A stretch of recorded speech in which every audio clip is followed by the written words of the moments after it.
For years, it's been an open secret. As long as you have priests, you will have children of Catholic priests. Catholic priests who've broken their vow of celibacy to become fathers. I knew he was a priest when I was a child, but I couldn't tell them that I knew because it was a big secret. We talked to the children who've been pressured to stay quiet and suffered in silence. This is just the tip of the iceberg, what we know at the moment. I think priest children as a group want to be acknowledged. They want to be on the map. They exist. They're not collateral damage. Some are speaking out for the very first time. And I can just remember rocking, going, I can't tell anyone. I can't tell anyone. I have to keep the secret.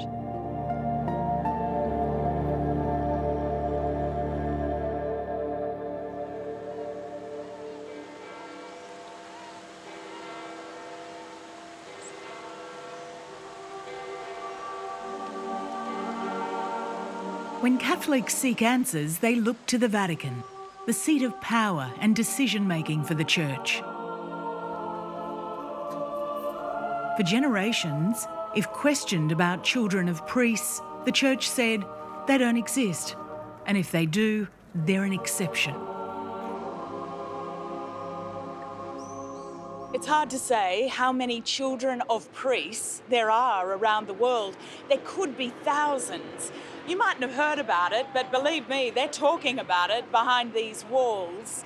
We're on a journey to uncover the secrets of the children who've been silenced for years.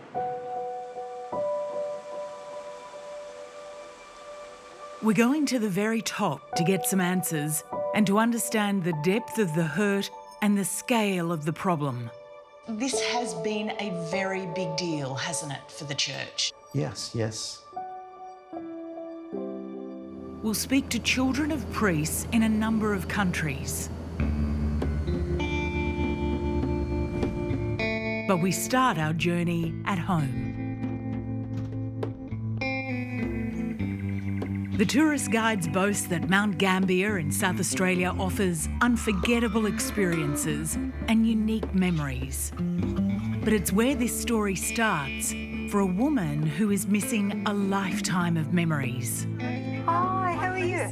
Well, welcome. Come in. Nice to meet you. Linda Lawless has spent the last few years delving into her past, hoping for answers to the questions about who she is. Linda is searching for her biological father. So you gathered all of this together, and what does it tell you? Nothing adding up, more questions, like I'm just not getting any answers, and it's just getting more and more confusing. When Linda was 8, she made her first Holy Communion and a family secret was revealed. That was the same year I found out that my dad wasn't my real dad. So it was a big year. The devastating discovery about her stepfather not being her dad hit harder when her mother admitted she'd almost had her adopted at birth. It was such a scandal to be an unwed mother. She was very ashamed. So she went to Sydney to have me, and I was to be adopted out from Sydney. This is a photo of my mum that was taken on the Manly Beach after I was born. It always reminded me of what I didn't know and the unanswered questions and what did she go through. But at the very last minute, Linda's mum decided to keep her newborn and take her home to Melbourne, leaving unfinished paperwork. Linda always knew there was more to the story, but never felt she could ask her mother. She used to have a look of fear on her face, and you just knew in the end not to go there. There was something about it that was just, don't go there. It wasn't until after both her parents died that she felt she could start looking. She used the skills she developed as a part-time genealogist to investigate her own family history. So all of this you were hoping was going to bring clues? Yes, and it's only given me more questions. A standard birth certificate has a family name. My certificate doesn't have that. I don't have a surname. I am still Linda Catherine Nobody. A DNA test came back giving her more information than she'd ever expected. A strong match to a family called Kelly. Her aunt's reaction gave her the next piece of the puzzle. And I just said to her, I said, I do know one thing though. I said, I'm a Kelly. And there was dead silence. And next thing I heard her going, oh my God, oh my God. She said, oh, I don't know how to tell you this. She said, but he's a Catholic priest. Linda's aunt revealed how Father Joseph Kelly was a great family friend back in the 60s. He'd often visit the house and take Linda's mother and her sisters on picnics and day trips. A romance blossomed with Linda's mum, who was nearly 20 years younger than him. They said he was a nice man, but they said he was a charmer. And he knew exactly what he was doing. When I found out who my father was, the stigma became even bigger again. And I remember thinking, I can't tell anybody. I now have to carry the secret. I realised from over a period of time that I can't keep the secret and I need to step forward. And so people used to have boats? Yes, there was water down the bottom. Linda's been using social media to try to find out more about her father, Father Joe Kelly. She wants recognition from the Catholic Church, and she's discovered support for her quest from the other side of the world.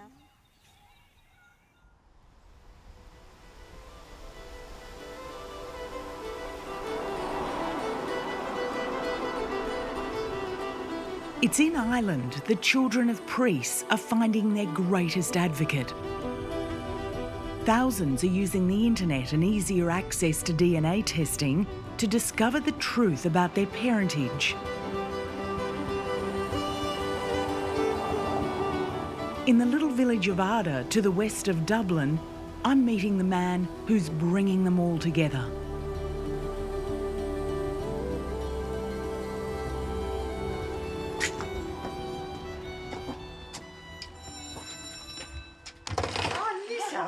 Good to see you. You're so welcome. Oh, good to see you. Thank you so much. Oh, great to see you. You put the beautiful weather on for I us. think it's absolutely gorgeous, isn't it? That's great that you're here, actually. It's fantastic. It really is. So I think this is the Vincent you've been waiting to meet, actually. Vincent, I can't believe it. There's too many Vincents. I know, actually. You know, it gets very confusing at times. So it does. As a child, Vincent Doyle spent nearly every weekend here at the parochial house with Father JJ, the man he believed to be his godfather. It all seemed so much bigger. And when I came here first, I was like, I used to be bigger. The priest said, no, you used to be smaller. JJ was parish priest here at the time, and Vincent thought the world of him. I had this amazing childhood with this man who spoke Greek and Latin, and he travelled, and, you know, in the context of Ireland at that time, that was quite unique. There was a huge kindness to him. He was a father in everything but the word. JJ died when Vincent was 12, and it wasn't until he was 28 that he finally found out the truth. JJ was his biological father.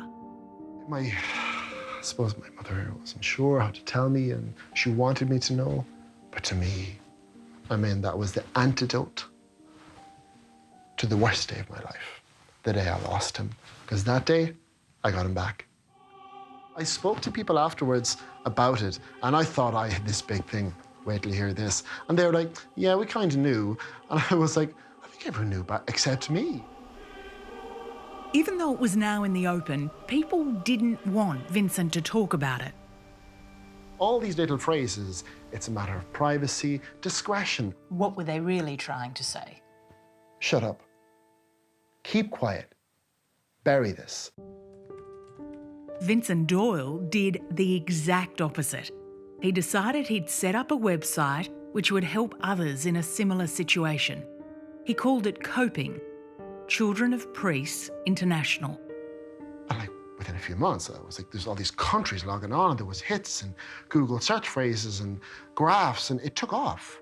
13,500 people have come forward out of 175 countries. What does that say to you? It says that there's a mass need. There's people looking globally for information on this issue. Why would 13,500 people in 175 countries go onto a search engine on the internet and type in things like, my father's a Catholic priest, alimony for priest kids, help, I am pregnant, and the father is a Catholic priest? No one knows for sure how many children of priests there are, but Vincent has made his own estimates. We know of 10,000. I could stand before Christ and say, I know of 10,000 children of priests. That's conservative. That's very conservative. Vincent realised that children of priests all share a common frustration, that the church wants to keep them silent. He's determined to go to the very top and demand recognition. Ultimately, I'm waiting for one thing. I want the Pope to say the word children of priests. That's what I want, and that will just be the beginning. A loving relationship like Vincent Doyle had with JJ is exceptional for children of priests. More often, the experience damages the child.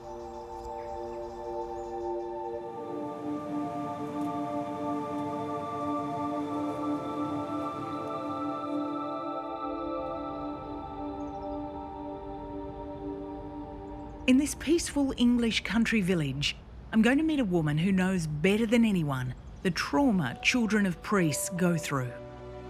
I think it nearly killed me, to be honest. I think I internalised the hurt to the point where I'd stopped looking after myself. Hi. Hi, sweetie. Do you want some toast? Sarah Thomas is a mum now herself. And how many bits of homework have you got to do for tonight? None. Well, Really? other than that stupid Spanish test thing that I actually hate. She still finds it hard to accept how her own mother was treated by her father, a trainee priest, when she told him she was pregnant. He went, in her words, berserk and dumped her on the spot, basically, and sort of hid behind a more senior priest who, in the end, masterminded a plan of secrecy to stop her ever telling me anything about him. They offered financial support, but only if she kept his identity secret.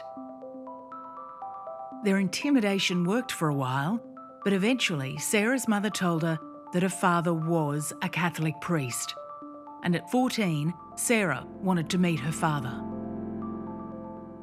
The fact that he was a biological father to me was what interested me, and I was convinced that if he met me, he would be thrilled and want to, and sort of sad that he'd missed out on those years, but really make up for it.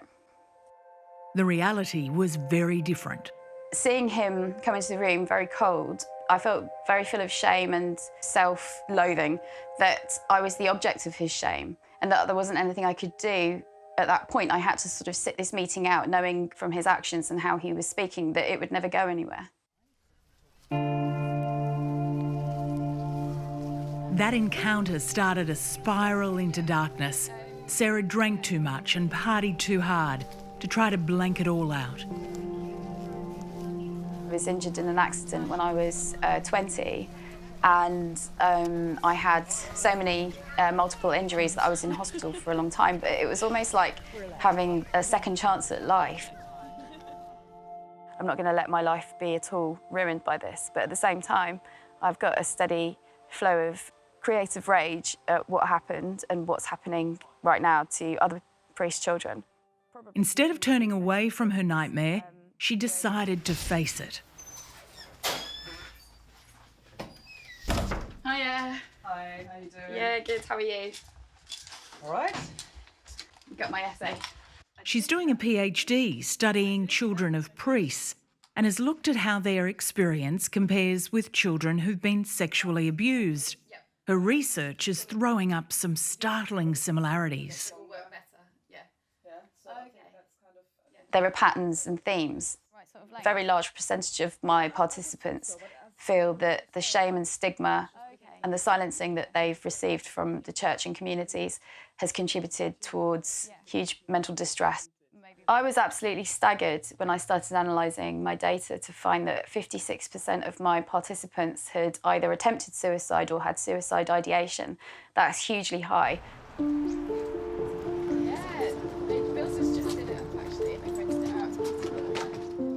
Through Vincent's website, Coping International, Sarah and Linda Lawless have forged a friendship and now talk regularly and offer one another support. Cool. Have you found out anything more? Slightly pulling up some more information. But yeah, it's been a big process, but we're still working on it. Yeah? Have you met any new people? I have spoken to some family recently. Yeah? So I hope to meet up with them soon. Oh, fantastic. It'll be really good. Oh, that's amazing.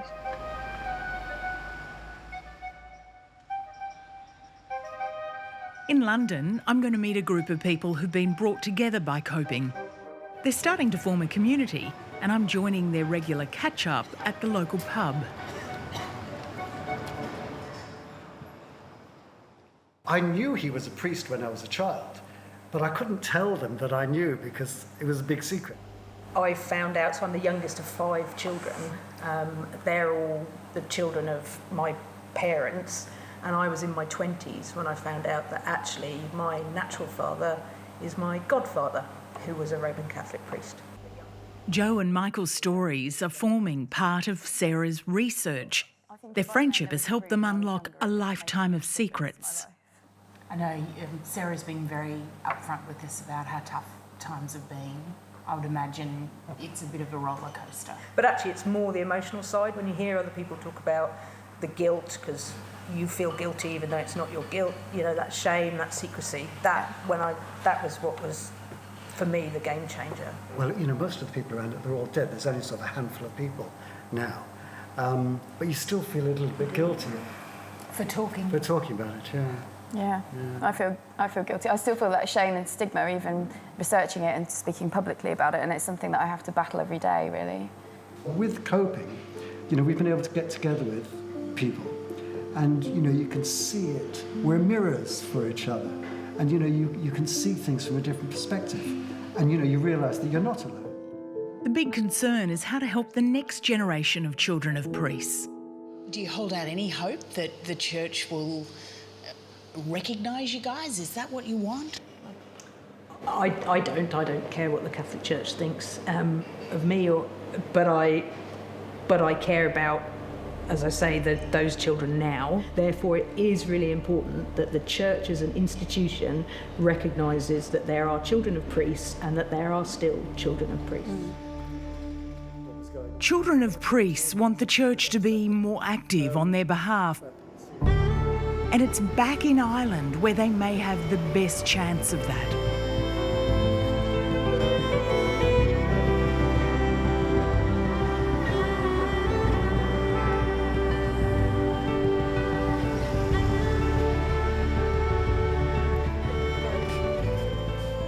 I've been coming to Ireland for over a decade and I can barely recognise the place.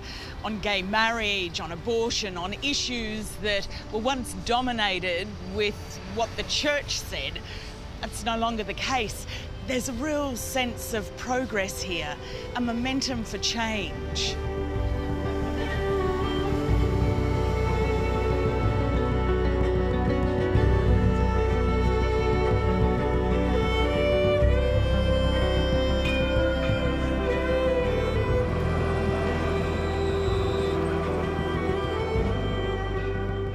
In a bid to reject the secrets and lies that have dominated church affairs in Ireland for centuries, the Irish bishops are opting for openness. Vincent got in the ear of Archbishop Dermot Martin, one of Ireland's highest-ranking clerics. And he came to tell me his personal story about the fact that his father was a priest and that he was interested in following up the question of the children of priests. After Vincent's lobbying, the Irish bishops helped to fund his website and published guidelines for what should happen when a priest fathers a child. Tell me about the Irish bishops' guidelines. The Irish bishops have produced guidelines, which I think are reasonable guidelines to say how you proceed on this. You know, they're, as I say, reasonable, normal, but are looked on in some areas as revolutionary. There's no need for them to be revolutionary. It's just common sense in many ways and basic common humanity. Maynooth is best known as the training ground for Ireland's priests. This is where the Irish bishops traditionally meet and where the guidelines were published. Well, thank God for the Irish Catholic bishops. They're doing something that is extraordinary, absolutely. Maynooth is where I studied for 4 years. The Irish guidelines he pushed for put the welfare of the child first and treat each case individually. They stopped short at asking the priest to step down. Earlier this year, the Vatican admitted it has guidelines too, but won't make them public. Vincent's read them and can't see why not. Why won't they make the guidelines public? Because if you've got a solution, then you've got a problem. But isn't the Church's view that the priest has to leave? No person, man or woman, should be forced from their job for becoming a parent. How is that Christological? How is that practical? And yet people buy into this argument of, congratulations, you're a father, you're fired. This is what's driving the secrecy. These men, our fathers, my father, all these men are terrified. So you can still be a good priest and a father? Absolutely. How can a child contradict a priest's love for God the Father? How? Nor does he want the Church to use celibacy as a distraction. So what are we doing when we're talking about celibacy? Who are we talking about? The adult. My opinion is this: let's take care of the kids first, and anything that distracts from the kids, whether knowingly or unknowingly, is wrong.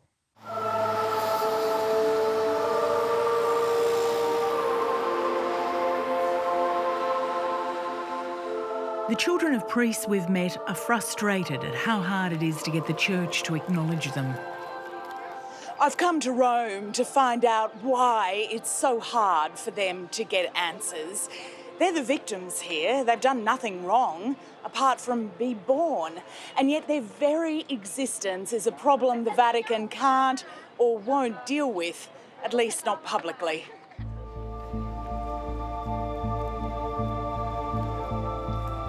I've managed to secure an interview with the Catholic Church, but before that, I asked longtime Vatican watcher Nicole Winfield what to expect.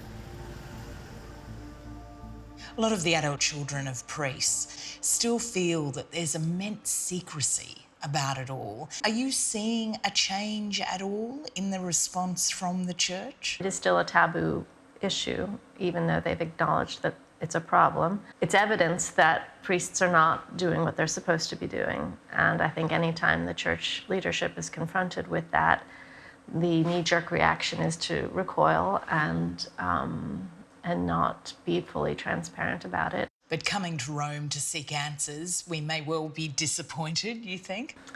If you can get the guidelines, all power to you. I would love to see them. I think a lot of people would like to see them.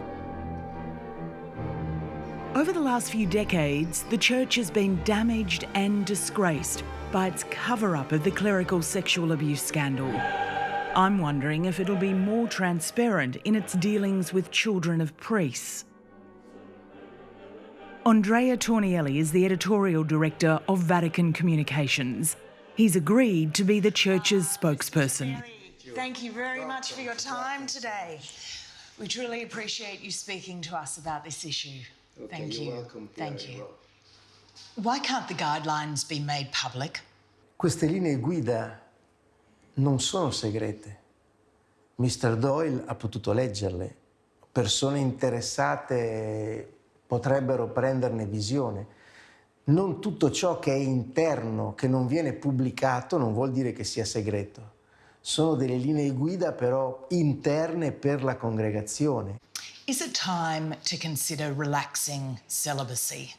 Dunque, anche se il celibato non è un dogma, però per tutti gli ultimi pontefici è un dono prezioso e dunque la linea della Chiesa non è per cambiare questa legge. Certamente non è una legge da cambiare a motivo del fatto che ci sono preti che mettono al mondo figli.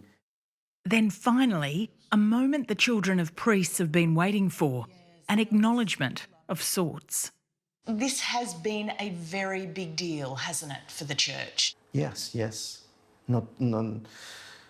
not only, unfortunately, not only this there is, because the abuse cases is really painful, and it's important to change mentality. But this is another one, is in a different level, but so painful for people.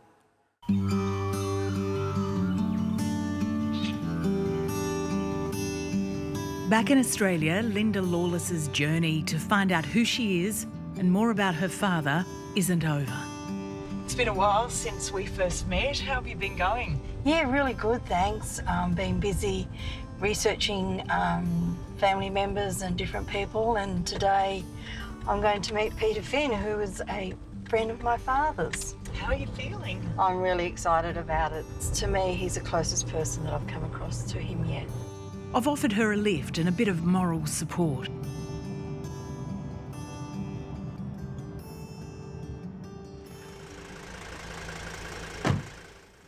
Hi Linda, how are you? I'm good, how are you? Good. Lovely to meet you. It's lovely to meet you after this time too. Thank you so much for coming today. That's it's a pleasure. greatly appreciated. Our conversation on the phone, I found that very valuable, and just to be here today and talk to you was lovely too.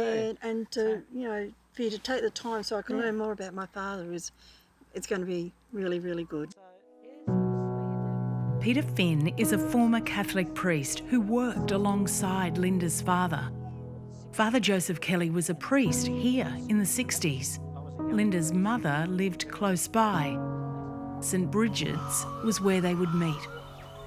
Yeah, so Joe came down really to relieve and fill in for another priest that I was with who'd gone on holiday.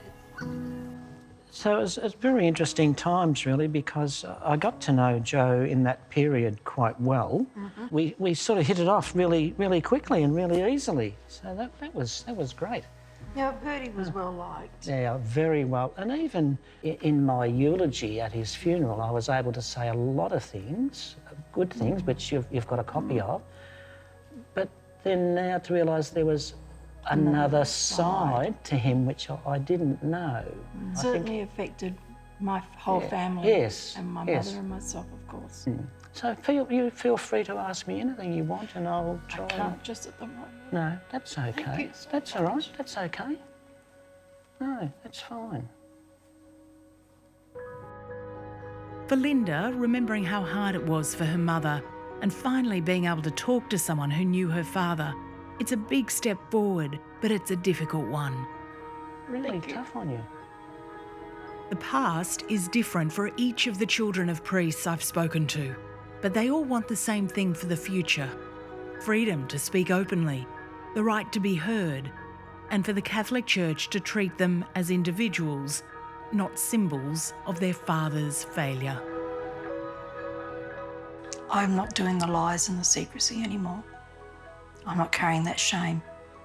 I have to step past it.